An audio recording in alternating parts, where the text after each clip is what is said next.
UFC 326, Holloway versus Oliveira 2 is taking place this Saturday. This is my picks and predictions 100% right edition video. If you want to see my picks, skip to the end. I will have them listed at the side. We start at the top with the main event as we always do.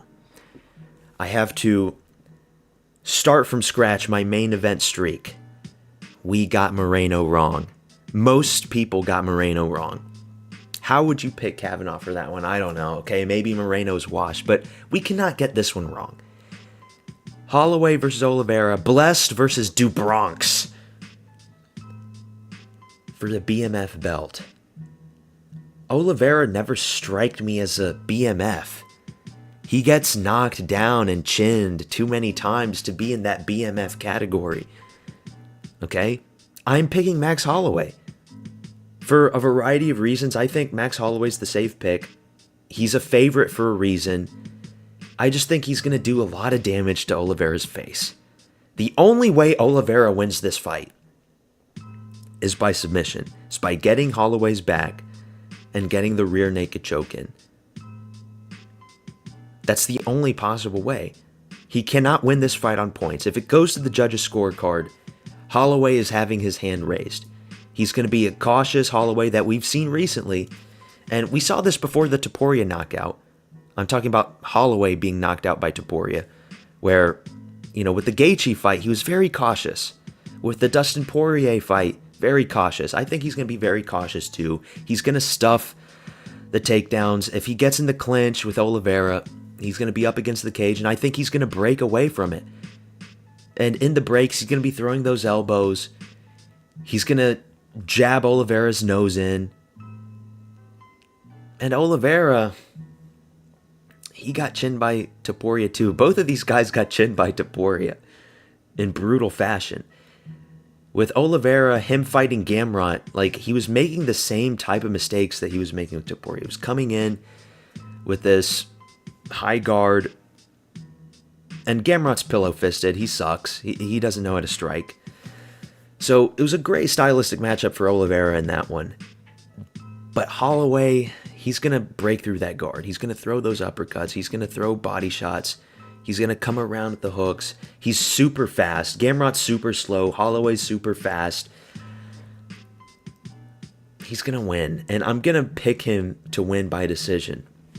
Holloway doesn't have the one-hitter-quitter type of knockout power that Topuria has. He could knock down Oliveira. I could see that, but he's just going to tell him to keep getting back up. If Oliveira gets knocked down, Holloway's not going to go, wrestling with him and grappling with him on the ground. He's just going to tell him to get back up. And maybe at the end of the 5th round, he points to the ground and they have some striking exchange, and then Oliveira gets knocked down again. That's what it's going to be. Okay? If I were to pick Oliveira, Holloway's grappling would have to be so terrible. And it isn't, by the way. It would have to be so terrible to the point where he can't defend a rear naked choke. It's not going to happen. In a similar vein with Fluffy and Strickland, I knew Strickland was hard to take down and keep down, and he's hard to bully up against the cage. Holloway fills that same niche that Strickland does, in a sense. Holloway, you would think that this guy he's got the build to be taken down. He's tall, long, and lanky. He should be bullied, right?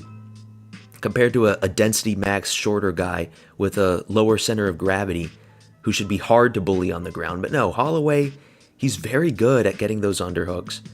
He's very good at reversing positions up against the cage. I can't remember the last time he was taken down. I think Ilya took him down for a few seconds in the first round, and then that was it. Holloway, unanimous decision. Oliveira's not a BMF. You can't be a BMF when you get chinned so many times. You get knocked down, knocked out. Okay? What was a worse knockout? Ilya Topuria knocking out Max Holloway or Ilya Topuria knocking out Oliveira? It was Ilya Topuria knocking out Oliveira. That was worse because it was in the first round. And Oliveira his face was facing up the ceiling and blood everywhere. I know the Holloway one was nasty too, But Holloway could at least, okay, no, I'm not going to defend that one. That Holloway knockout was nasty too, dude. Holloway's going to be the BMF this Saturday. And still, he's younger. He's got the youth advantage a little bit. And also, Oliveira has to kill himself to make 155, it seems like. Holloway doesn't have that problem. So, yeah. A lot of people are going Oliveira by submission. No. A lot of people are going Holloway by knockout. I don't even see knockout. If Holloway couldn't knock out some of these guys at featherweight, like Arnold Allen,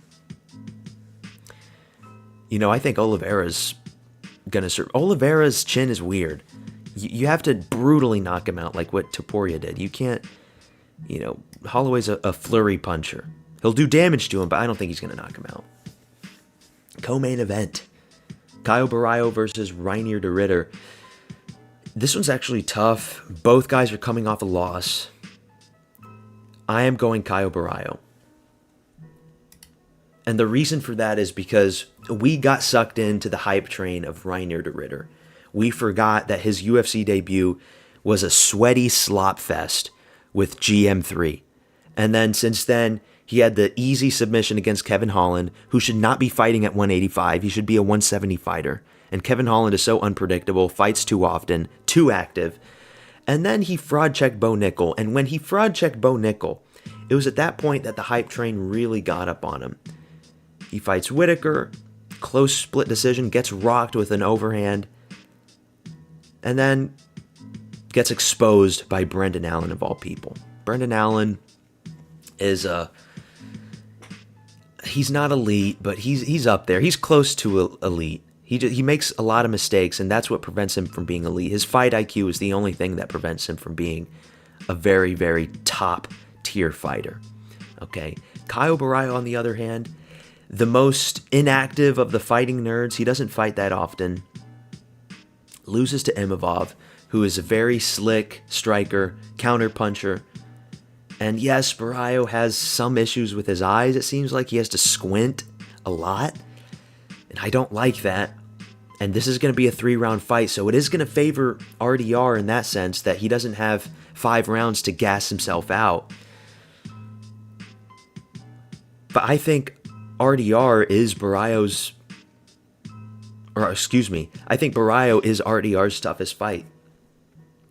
So I'm going Baralho, again, by decision. Baralho's fast.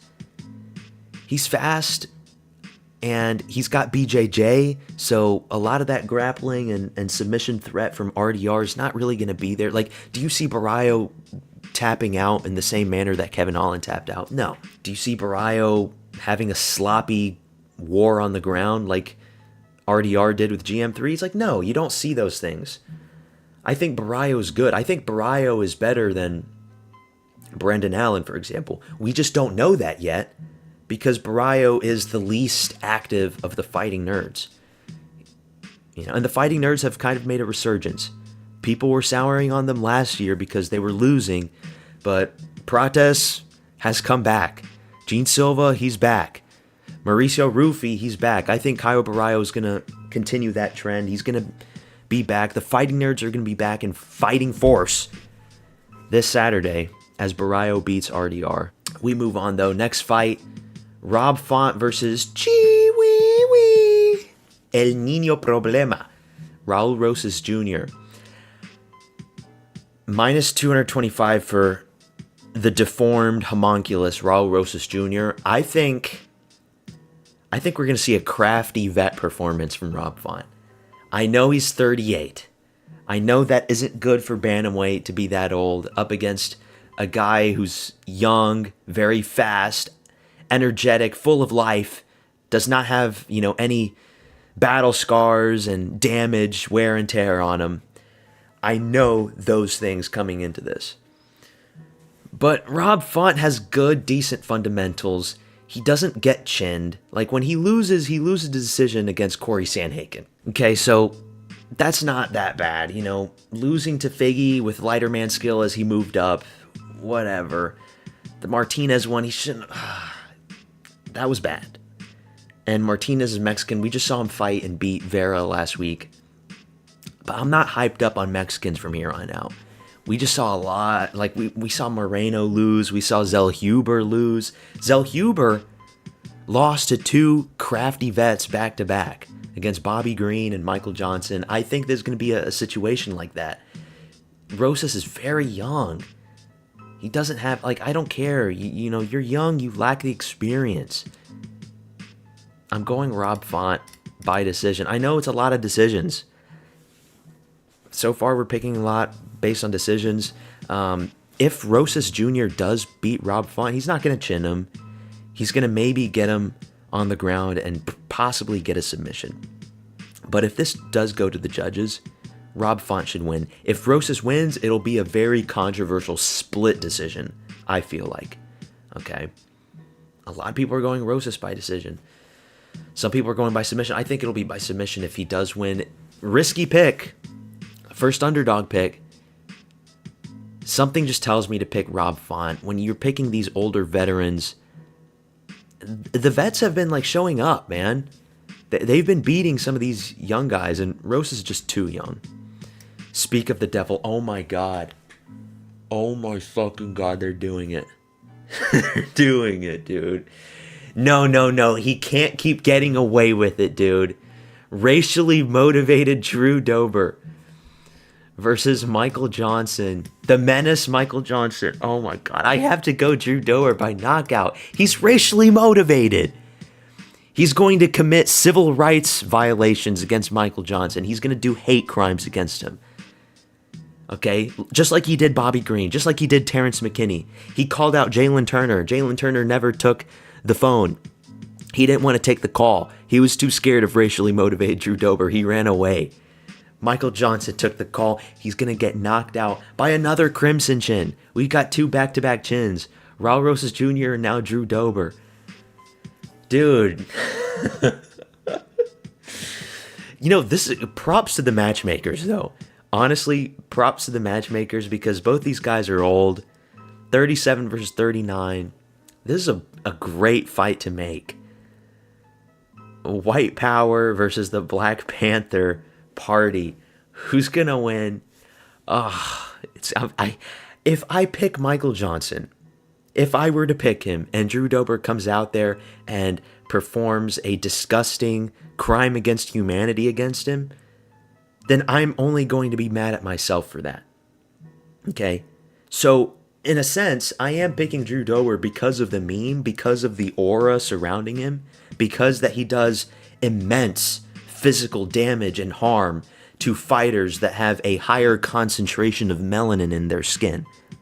I am picking him because of that. And yes, Michael Johnson, he's on a tear. He's on a 3-fight win streak. Ottoman Azatar, remember that knockout? Daniel Zellhuber. Okay, but who fucking does that to Kyle Prepolek, dude? Who does that to Kyle Prepolek? Drew Dober, that's who. Oh, but he's been knocked out twice. By Gene Silva and Manuel Torres, okay? You know, Drew Dober doesn't do well against the whiter Latinos. The Latinos that have more whiter, pale skin. And Gene Silva and Manuel Torres are those guys. Ricky Glenn loses to Moicano. I'm going Drew Dober. Fuck it. Should we do round 1 or round 2? Knockout. Round 1 knockout. Fuck it, dude. Round 1 knockout. He's going to throw those Dober bombs. And he's going to knock out Michael Johnson. You heard it here first, folks. Oh my God, look how close it is, dude. We will be watching this fight. We will be watching this fight. Oh my God, people have it so neck and neck, dude. That's crazy. We move on, though. RoboCop Rodriguez versus Bruno Ferreira. The casuals don't know that this is a rematch. This is a rematch. Bruno Ferreira brutally chins RoboCop Rodriguez in the first round in their last fight. And now, for whatever reason, Rodriguez is actually the -190 favorite. I know Ferreira missed weight with his Vettori fight. I know, he got losing to Abus Magomedov, losing to Nursultan Ruziboev. That's not good. But Rodriguez got destroyed by Cannonier and by Ferreira. What do those two guys have in common? They're very short for the division. For some reason, Rodriguez can't punch down all that well. He has to squat down with his legs a little bit because he's 6'3", and then his chin is out in the open. He gets chinned by these guys, and that's the thing that people don't talk about. Rodriguez's defense is not that good. He was getting tagged by Jack Hermanson. It's just, good thing for Rodriguez that Jack Hermanson doesn't have power in his fists. Bruno Ferreira does. Fuck it, dude. I'm doing it again. Ferreira, we're going to do round 2 knockout. I think Rodriguez is going to be a little more gun-shy because he knows what happened in the first one. But I think eventually he is going to get caught again. Bruno Ferreira, if he wasn't a fat fuck that misses weight, when he's literally 5'10 at 185, you miss weight at 5'10. Disgraceful. But he's got arm bars, he's got submissions in there. I don't think he can take RoboCop down. RoboCop's tough to take down. He's like a brick wall. Timu Obama with insane genetics. He looks like a shaved gorilla, a shaved orangutan. Muscle mass everywhere. He's got muscles everywhere. He's got muscles on the back of his fucking skull. So, yeah, he's insane genetically, gifted and all that stuff. But Bruno, he's density maxed. Hopefully he makes weight this time. Hopefully he's fast. He's got a good switch hitter type of style that doesn't work against everybody, but it worked with Rodriguez in that striking exchange. He was throwing all these feints. Rodriguez was just snake charmed there, not knowing what to do, and then he gets chinned by a left jab, or no, it was a straight left, but still, it wasn't a big shot. It looked like a jab. Go rewatch it. It was a really good knockout. And a lot of people are disagreeing with me. But for the 1/4 of people that agree with me, you're not casuals. We're sticking with Bruno Ferreira. We move on. Cody Garbrandt versus Xiaolong. Xiaolong Otoga. I don't like picking Cody Garbrandt. No love Garbrandt. I don't like picking against him. He's only 34. Thought he was older. Losing to Barcelos, Figgy. But here's the thing, man. This guy, Xiaolong, his last 3 fights are these other Asian road to UFC type of guys. Chang Ho Lee, split decision against Chang Ho Lee. Kwang Lee, Su Young Yu, Ho Lee Fook, Wang Fook Mi. It's like, these aren't the best type of opponents. You're going to split. You're losing to decision. And I said this in that Khan Ofli Yijia fight. These Chinese fighters, they have long records, like 27-10. They have a long amount of fights on their records and on their resumes. But then they lose to some of these other guys that aren't from that part of the world. We saw it with Zhang Mingyang. Everybody was picking Zhang Mingyang to beat Johnny Walker because it's fucking Johnny Walker. And Zhang Mingyang was on a 12-fight knockout streak in round 1. And we all thought that Johnny Walker was going to go out there and lose, but then he doesn't. Yijia, I thought Yijia got robbed, but it was still close enough to the fucking judges that they gave it to Khan Ofli. I think it's going to be a situation like that. I think Cody Garbrandt's going to win. I'm going by decision. Cody Garbrandt, he wins some, he loses some. If we're looking at the streak, he wins 2, he loses 2, therefore he should win the next one at least, the next 2. And Xiaolong, people are picking Xiaolong not because they think he's a good fighter. They're picking him because Cody Garbrandt is a big disappointment. Cody Garbrandt was the best MMA fighter for one night against Dominic Cruz, and then never again. Never again. Okay, but I don't know much about Xiaolong. I'm gonna be honest, I'm a filthy, disgusting casual. I don't know much about Xiaolong, but I know that if you're going to war against some of these other Koreans and Japanese and your fellow Chinese guys, it's not a good look. So another underdog pick, we're going with Cody Garbrandt, and I hate picking Cody. I hate it, but I think he's going to get it done. Do not let this 27-10 record fool you. I'm sure like the first 15 fights in this guy's career are like absolute bums, street fights in some fucking village in China. So we move on. Dante Johnson versus Cody Bumbage. What the fuck? Cody Bumbage is back? Just like 3 weeks ago, he lost to Cam Rouse, and now he's back. Obviously, you got to go against Dante Johnson. Round 1 knockout or round 1 submission? We're just going to do round 1 knockout. It's Cody Bumbage. Dante Johnson. I'm hyped up for Dante Johnson as a prospect. Not many people know about him. This guy fought at heavyweight and knocked out a heavyweight in his Contender Series fight. Damian Abbey, who, he sucks, beats Boot Gang Dumas, who also sucks.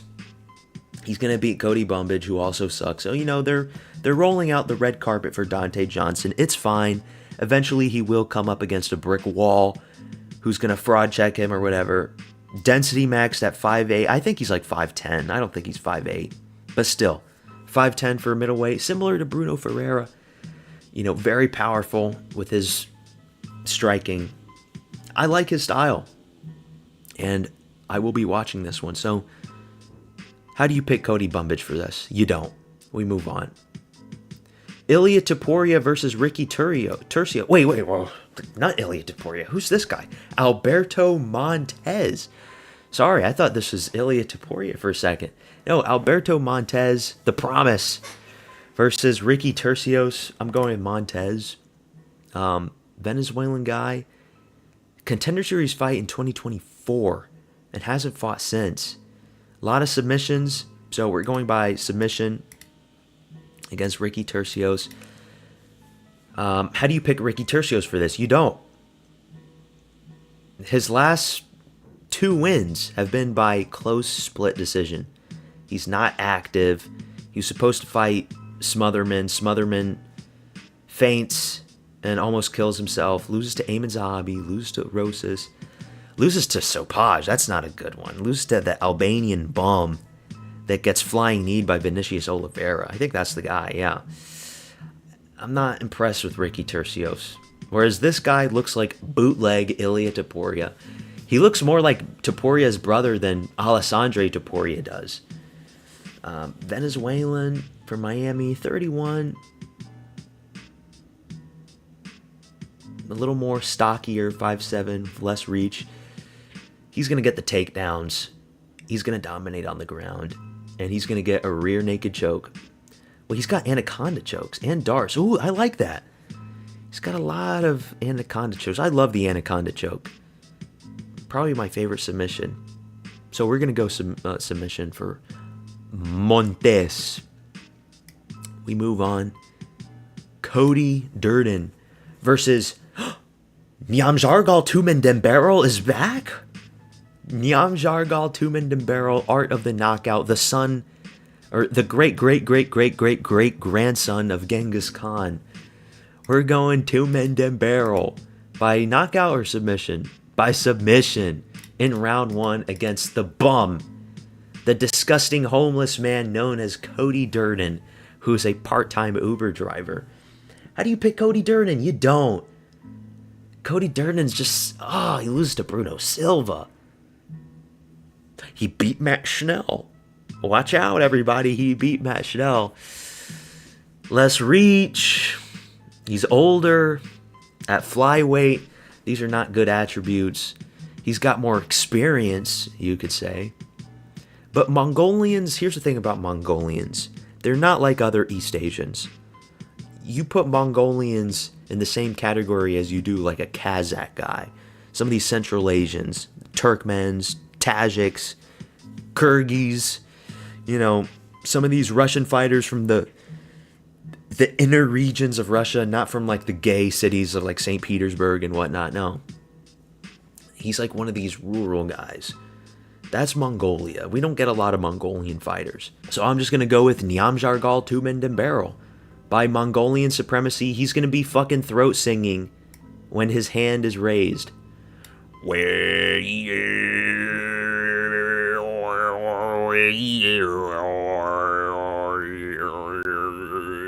You like that? Yeah. I know about Mongolian throat singing. Do you? No, because you're a fucking casual. We move on. Sumaderji versus Jesus Aguilar. Another flyweight fight. You know what? The Tibetan Eagle, Kevin Borjas, Mitch Raposo split. Before that, 3-fight losing streak. Okay, it's Charles Johnson. Okay, it's Tim Elliott. Okay, it's Matt Schnell. Okay, the Matt Schnell one sucked. You get submitted by Matt Schnell. You get submitted by Tim Elliott. I'm going Jesus Aguilar by submission. Because he has submissions, right? Yeah. He's got a guillotine choke. Okay. Esteban Luis Garul. But the thing is that it's one of those fights at flyweight. Oh my god, does he really have a 62-inch reach? Holy shit. That's got to be fake, right? 62 inches. I don't think I've ever seen a reach that short. And he's 5'4". Oh shit. Then really it comes down to if Aguilar is going to take this guy down and submit him, or if Sumaderji is just going to fight on the back foot, pick him apart, keep him at range, throw those kicks out. That's really what it comes down to. And I'm picking a Mexican up against a Chinese, but he's not actually Chinese. He's Tibetan. It's different. He's from the interior regions of China, not from Shanghai, not from some of these other cities where they're more domesticated and first world. And he's a minus 240 favorite. I should go with Sumaderji, right? I'm in it. You know what? Because I already picked Jesus Aguilar. So, my most risky pick, another underdog pick. Jesus Aguilar, let's do round 2 submission. I'm not confident in this one. If this reach is to be believed, then I'm not confident in this one. This is insane.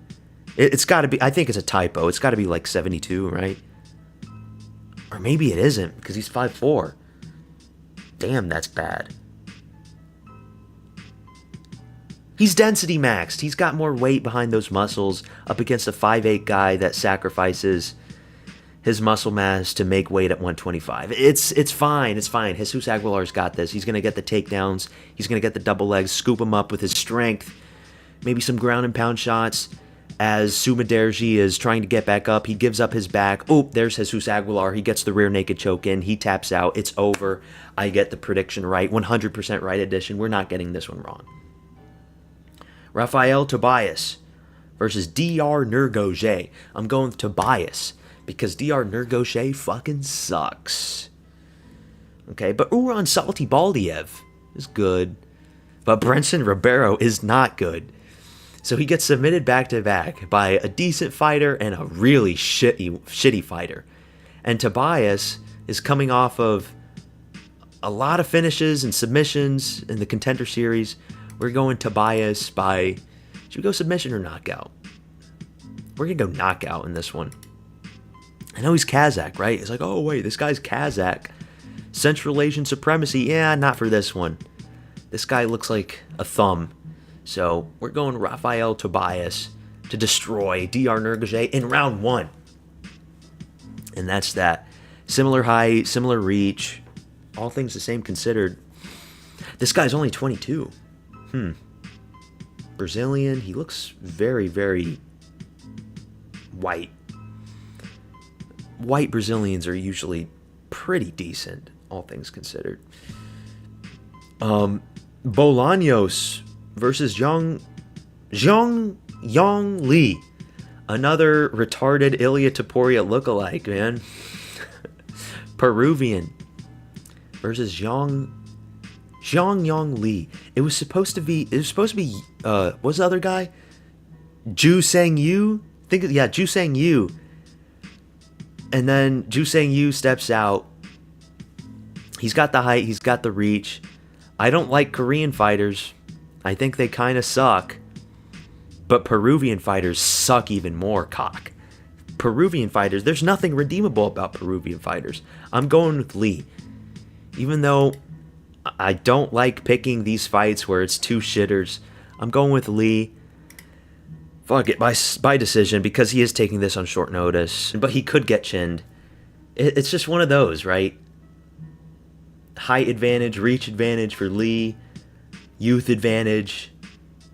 I guess ethnicity advantage. Like, East Asians are kind of at the bottom for, like, their fighting prowess.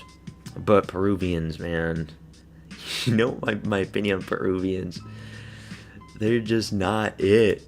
They like, I can't think of one good Peruvian fighter in the UFC. Borja sucks. Bolaño sucks. Lontop sucked. Who else? There's a few other. There's another guy whose name I forget. They all suck. You know. Is this the last fight? Yeah, last fight. Luke Fernandez versus Rodolfo Bellato. Luke Fernandez, dude. Luke Fernandez. My friends were talking about this fight. Like, oh, Luke Fernandez is on the card. We gotta watch this. Go rewatch Lucas Tracy's video, man. That motherfucker got me. I was watching Lucas Tracy's video. He was hyping up Luke Fernandez, and I'm thinking to myself, and here's the thing, when I watch videos, I watch it in the background. I don't actually watch the video. I just have it like, kind of like a radio. And so I'm listening to Lucas Tracy hyping up Luke Fernandez. I'm like, who the fuck is Luke Fernandez? Who the fuck is this guy? He was on the Contender Series, and the motherfucker was trolling. Luke Fernandez. This guy's crazy. Versus Rodolfo Bellato. Bellato stinks. We have not forgotten what he did to Paul Craig. Disgusting behavior. Eat the up kick. It's an illegal up kick. Eat it. Continue the fight. You didn't get hit flush, you know. It wasn't a super destructive up kick. Knocks out Ihor Potieria, who's an absolute bum. He was on the Contender Series, but since then, very disappointing career in the UFC. Whereas this guy, he's coming forth, I think, yeah, oh no, he's got one decision. But, you know, he's got a lot of knockouts. He had like a 15-second knockout in the Contender Series. I think this was the guy. We're going to do a round one knockout. Fuck it. You can really never know because he's only had 6 fights. You might go with Bellato. Picking like the new undefeated Contender Series fighter is always scary. Because you just don't know if they're good or not. But just to be safe, we're going to save our picks. These are our picks. If you made it this far, here we go. Max Holloway, he's going to get it done. Well, first off, you know, it's not the best numbered card. There are better cards than this. And I'm excited for 327 more I am for this one. But it is what it is. BMF, I'm always excited to see more Oliveira, more Holloway. Great main event. I think Holloway just has all the attributes on his side. So, I don't want to think too deeply about the main event. But maybe I should. Because I didn't think too deeply about last week's main event and I got it wrong. But to be honest, I was never going to pick Loner Kavanaugh. I think Holloway's going to get this one done by decision. Barrio, he's got the speed. He's more... I think he's RDR's toughest fight in the UFC so far for sure. And if you go to war against GM3 and you lose to Brendan Allen, that's not a good sign. We have to get grounded back into reality. RDR was never going to be Chimaev's greatest threat. He just wasn't. So it's sad. Neither is Fluffy. Really, the only two guys that pose a threat to Chimaev at this point is Imavov and Strickland, and that's not saying a lot. Because both of those guys get ragdolled by Chimaev, but it is what it is. Rob Font, Crafty Vet. I'm going with the Crafty Vet. We got some underdog picks in here. Crafty Vet to keep Rosas at range, to keep that disgusting abomination, that failed genetic Oscorp human experiment gone wrong in Raul Rosas Jr. He's going to keep him back with the jab, with the 1-2, with the leg kicks. Yeah, and he hasn't been chinned recently in a long time, so I'm just sticking with Rob Font. Drew Dober. Racially motivated Drew Dober. We got racially motivated Drew Dober and the minority killer Quillen Salkeld. Well, not anymore. Golden Kild is no longer the minority killer because he had to fight Jamie Malarkey. But maybe Jamie Malarkey's a future minority in Australia. So maybe he's thinking ahead of time. I did watch MMA Guru's take on that. Drew Dober's got this. There's no way he's going to lose to a brother. Drew Dober's not going to let that happen. No. He's going to let the hatred flow through you, my young apprentice. Drew Dober. David Duke is looking down upon Drew Dober with admiration. Wait, is David Duke, is he still alive? I think he's dead. I don't remember. I don't keep up with shit. Bruno Ferreira, risky pick. There were some holes in his game in that first fight. He could get chinned, but Gregory Rodriguez doesn't do that well against short, stocky fighters. He leaves his chin out in the open regardless. These short, stocky fighters have more power because they have more muscle that they can work with. They swing really hard with their overhands. Ferreira has a decent switch stance, and that was like confusing. Rodriguez at first, he didn't know what to do. He wasn't landing big shots. Ferreira also has a tight high guard to protect himself from those shots. I think Ferreira's going to get it done. Cody Garbrandt versus Xiaolong. I'm just picking Garbrandt because I know him and I don't know Xiaolong, and that might be stupid, but Xiaolong's last fight, he's going split decision against Korean fighters. You know, he's getting knocked out by Su Long Lo or whatever the fuck his name is. So, you know, Cody Garbrandt, he's still got that thing in him. He still wins some fights every once in a while. So I'm going by that. Dante Johnson, that is without a doubt lock of the night. Brundage, I guess he's just the company man now. He's like the next Anthony Smith. They don't cut him from the UFC. If he loses this one, I doubt they cut him. He's probably just going to be the typical middleweight sacrificial lamb that they throw in there for short notice fights. The UFC likes to keep those guys, you know, they're sacrificial lambs. They don't like to cut them because, you know, Cody Brundage does swing. He does fight back.